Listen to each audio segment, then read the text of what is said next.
warahmatullahi wabarakatuh. Halo semuanya, berjumpa lagi bersama aku Suci Wahyu, mahasiswi Pendidikan Bahasa dan Sastra Indonesia, Fakultas Keguruan dan Ilmu Pendidikan Universitas Bengkulu. Nah teman-teman semuanya, pada kesempatan kali ini kita akan melanjutkan materi dari video-video sebelumnya. Untuk itu teman-teman wajib tonton terlebih dahulu ya, agar dapat lebih mudah memahami video pada kali ini.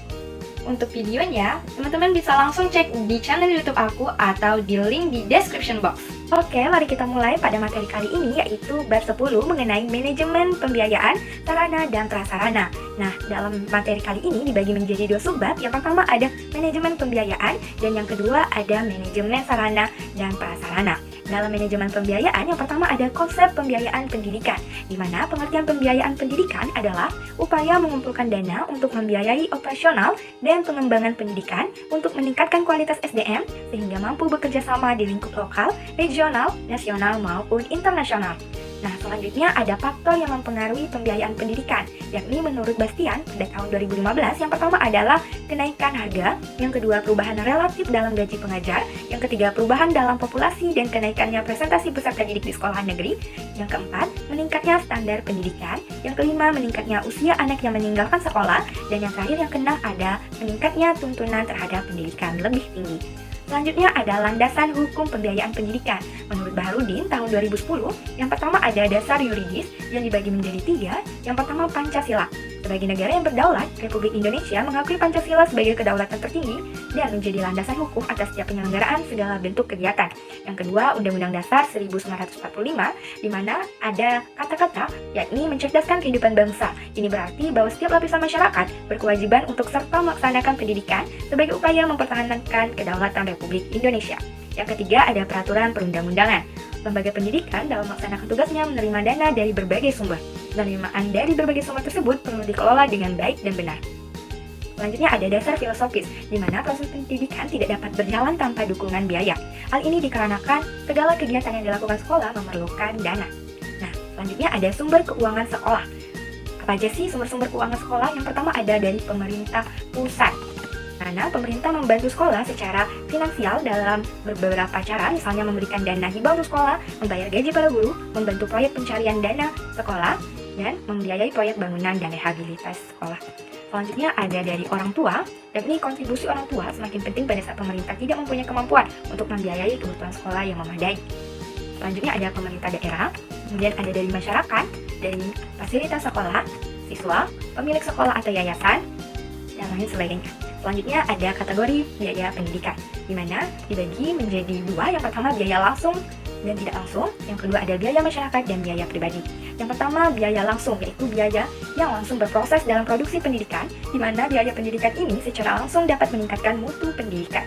Yang kedua, biaya tidak langsung atau indirect cost adalah pengeluaran yang tidak secara langsung mendukung proses pendidikan, tetapi memungkinkan proses pendidikan tersebut terjadi di sekolah. Selanjutnya ada biaya masyarakat dan biaya pribadi. Biaya masyarakat dapat dikatakan sebagai biaya publik, yaitu sejumlah biaya yang harus dibayar oleh masyarakat untuk pendidikan, baik melalui sekolah maupun melalui pajak yang dihimpun oleh pemerintah, kemudian digunakan untuk membiayai pendidikan. Sedangkan biaya pribadi adalah biaya yang dikeluarkan oleh keluarga untuk membiayai sekolah anaknya dalam bentuk uang sekolah, uang kuliah, pembelian buku, dan dana hidup siswa. Selanjutnya ada pendekatan biaya satuan pendidikan. Yang pertama ada pendekatan makro, yakni berdasarkan perhitungan pada keseluruhan jumlah pengeluaran pendidikan yang diterima dari berbagai sumber dana, kemudian dibagi jumlah peserta didik. Selanjutnya ada pendekatan mikro atau skala kecil, yakni berdasarkan perhitungan biaya berdasarkan alokasi pengeluaran per komponen pendidik yang digunakan oleh peserta didik. Satuan biaya pendidikan ini merupakan biaya rata-rata yang dikeluarkan untuk melaksanakan pendidikan di sekolah per murid per tahun anggaran. Selanjutnya ada fungsi pembiayaan pendidikan. Yang pertama, memungkinkan penyelenggaraan pendidikan dilakukan secara efisien, dalam artian dana yang diperoleh dapat digunakan untuk mencapai tujuan tertentu yang diinginkan. Yang kedua, memungkinkan ketercapaian kelangsungan hidup lembaga pendidikan.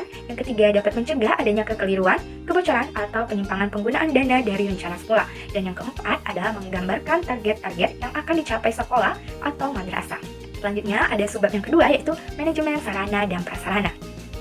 Pengertian sarana dan prasarana, yakni sarana adalah semua fasilitas yang diperlukan dalam proses belajar mengajar, baik yang bergerak maupun yang tidak bergerak, agar pencapaian tujuan pendidikan dan berjalan lancar, teratur, efektif, dan efisien. Sedangkan prasarana merupakan semua perangkat kelengkapan dasar atau fasilitas yang secara tidak langsung menunjang jalannya proses pendidikan atau pengajaran, seperti halaman sekolah, taman, dan kebun.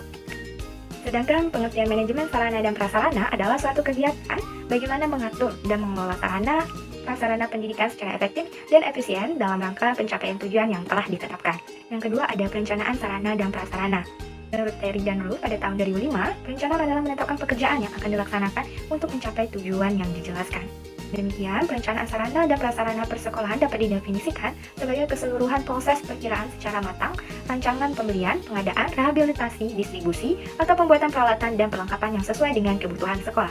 Selanjutnya ada tujuan dan manfaat perencanaan sarana dan prasarana. Pada dasarnya, tujuan diadakannya perencanaan sarana dan prasarana yang pertama untuk menghindari terjadinya kesalahan dan kegagalan yang tidak diinginkan, yang kedua untuk meningkatkan efektivitas dan efisiensi dalam pelaksanaannya. Oke, next, selanjutnya ada persyaratan perencanaan sarana dan prasarana. Menurut Mulyasta pada tahun 2005, persyaratan perencanaan sarana dan prasarana yaitu yang pertama ada perencanaan pengadaan sarana dan prasarana pendidikan persekolahan harus dipandang sebagai bagian integral dari usaha peningkatan kualitas proses belajar mengajar.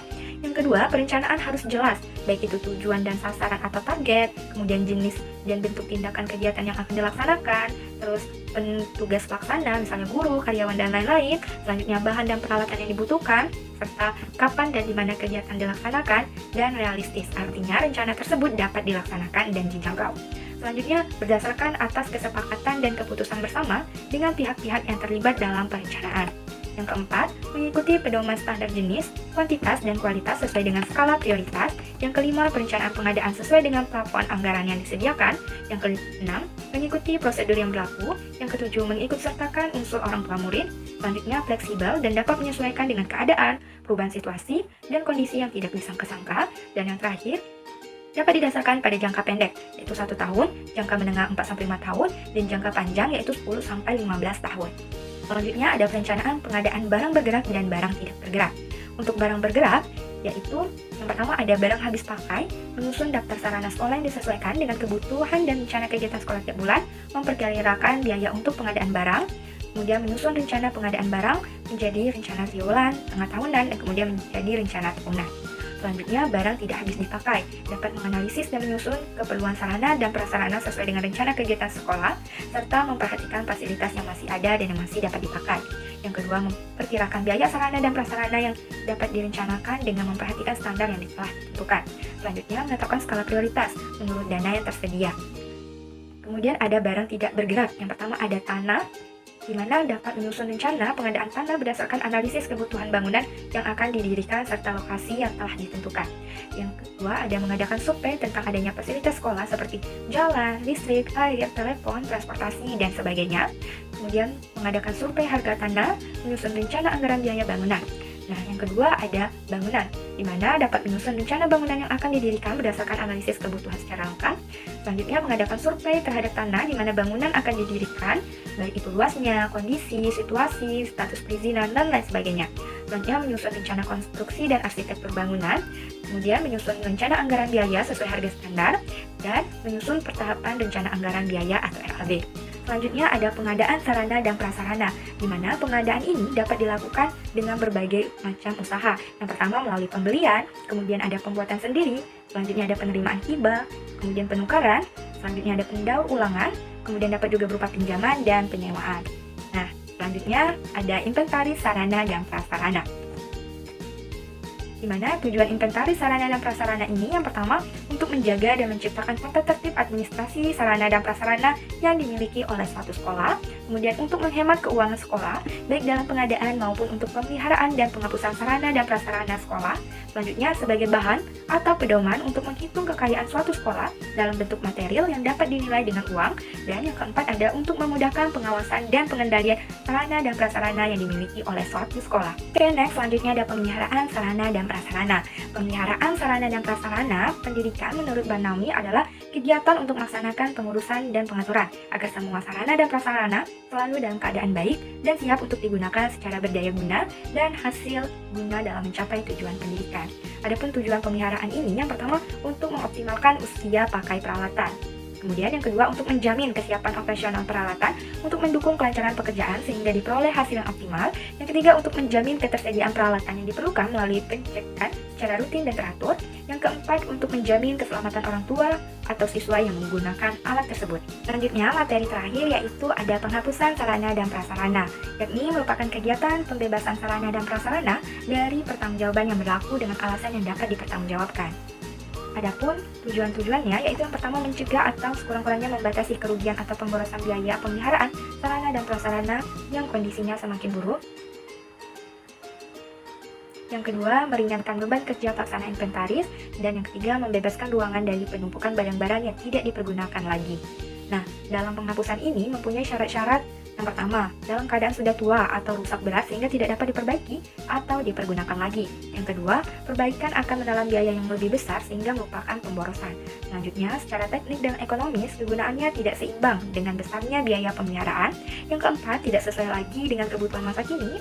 Yang kelima, penyusutan di luar kekuasaan pengurusan barang, misalnya barang kimia.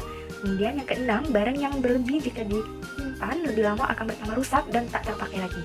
Dan yang terakhir, seperti bisa dicuri, terbakar, musnah sebagai akibat bencana alam. Nah teman-teman semuanya, itulah rangkaian penjelasan materi pada bab 10 mengenai manajemen pembiayaan sarana dan prasarana. Semoga apa yang telah disampaikan tadi dapat bermanfaat bagi kita semua dan dapat dipahami dengan baik. Jika teman-teman masih terdapat kebingungan, teman-teman bisa nonton ulang ya, atau teman-teman bisa bertanya di kolom komentar. Terima kasih teman-teman semuanya, terima kasih karena sudah menonton sejauh ini. Mari bantu support dengan like, comment, and subscribe. See you next video. Wassalamualaikum warahmatullahi wabarakatuh.